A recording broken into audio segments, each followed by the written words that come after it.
Nah, pada saat saya beribadah, saya pernah menemukan ayat yang dimana di Alkitab itu dilarang namanya memakan babi ataupun memakan binatang yang memiliki kuku.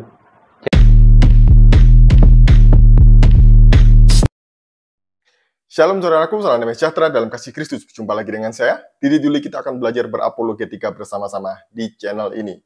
Mualaf memang sedang lucu-lucunya. Dan saya senang ini ya, karena mereka sangat menghibur.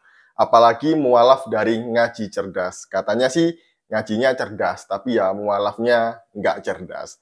Salah satunya adalah mualaf satu ini. Sebelumnya mari kita bersama-sama melihat video berikut ini.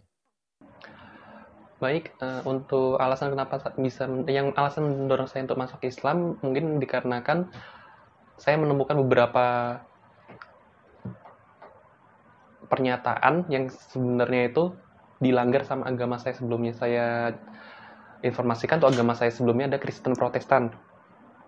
Nah, pada saat saya beribadah, saya pernah menemukan ayat yang dimana di Alkitab itu dilarang namanya memakan babi ataupun memakan binatang yang memiliki kuku.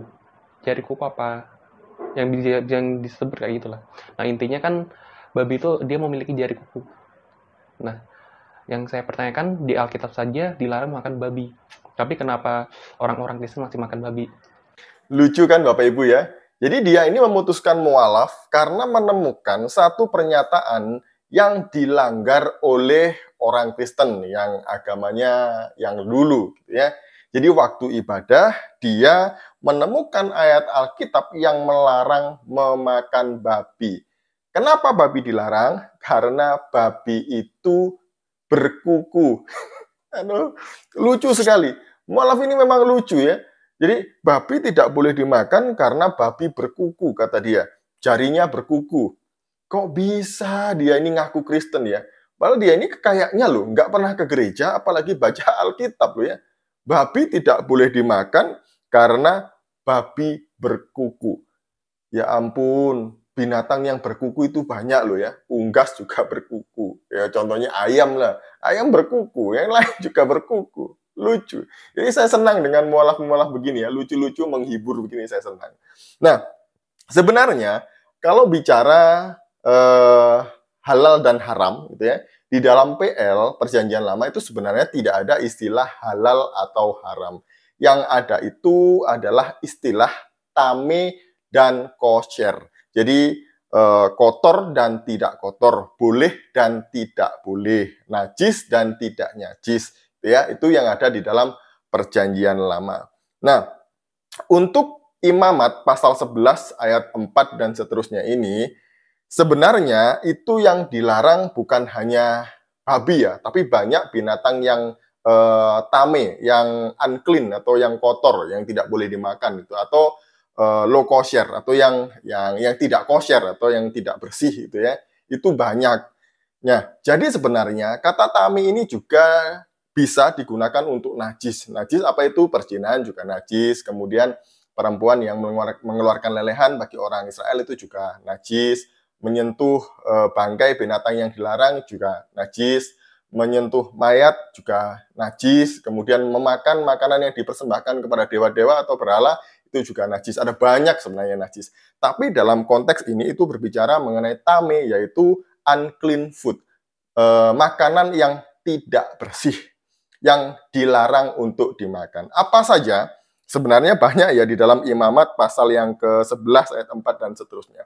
Kalau Bapak Ibu baca, urutan yang pertama, binatang yang tidak boleh dimakan adalah unta. Gitu ya.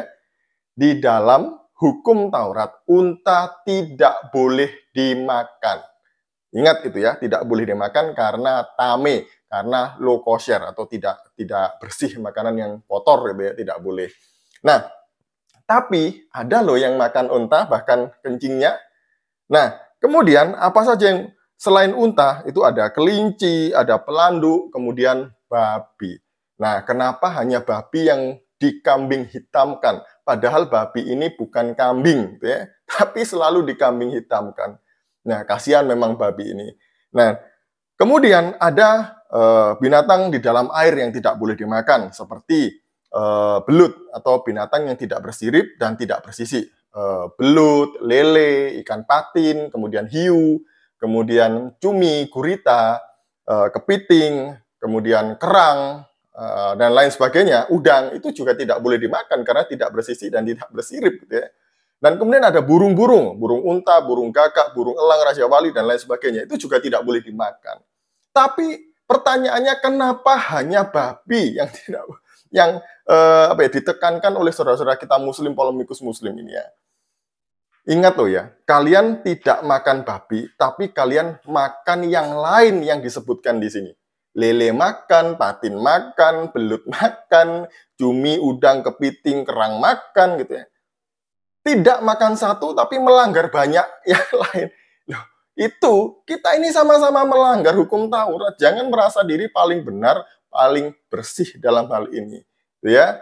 Nah, kemudian kalau kita melihat apa yang disampaikan oleh Tuhan Yesus di dalam Markus pasal yang ke-7 ayat 18-19, Tuhan Yesus itu mengatakan bahwa segala bentuk makanan boleh dimakan, asalkan makanan itu tidak menjadi batu sandungan bagi orang lain.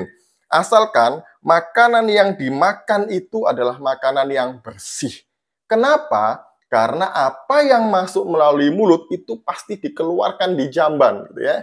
Yang tidak boleh itu adalah yang keluar dari mulut. Nah, kemudian kalau kita melihat di dalam Roma pasal 14 ayat 17, kerajaan Allah itu tidak hanya berbicara mengenai makanan dan minuman, gitu ya. Apa yang kamu makan dan minum tidak mempengaruhi keselamatanmu. Apa yang kamu makan dan minum itu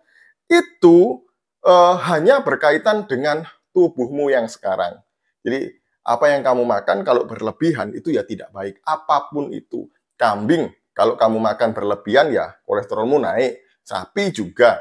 Apapun itu, semua yang berlebihan itu tidak boleh. Jadi boleh dimakan asalkan porsinya ini cukup, tidak berlebihan. Dan ingat ya, kalau sudah sakit nggak boleh makan ini ya jangan dilanggar. Nanti mempercepat kematian, cepat pulang gitu ya.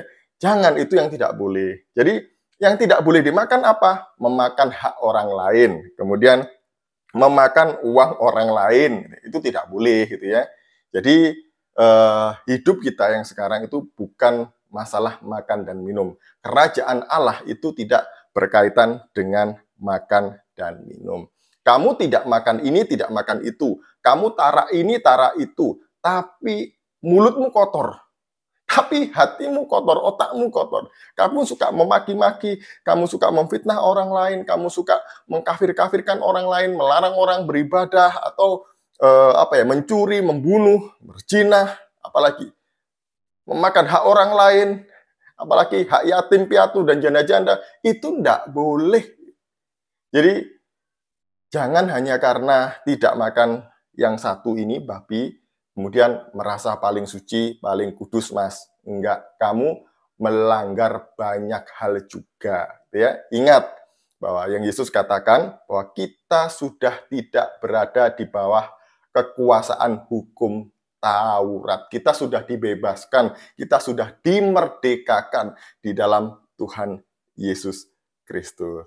Nah, sekarang kalau kamu mau jadi Islam, terserah kamu, Mas.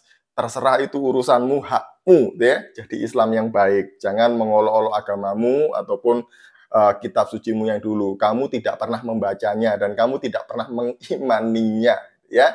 Jadi Islam yang baik. Sekian dari saya. Shalom. Salam maras, Tuhan Yesus memberkati.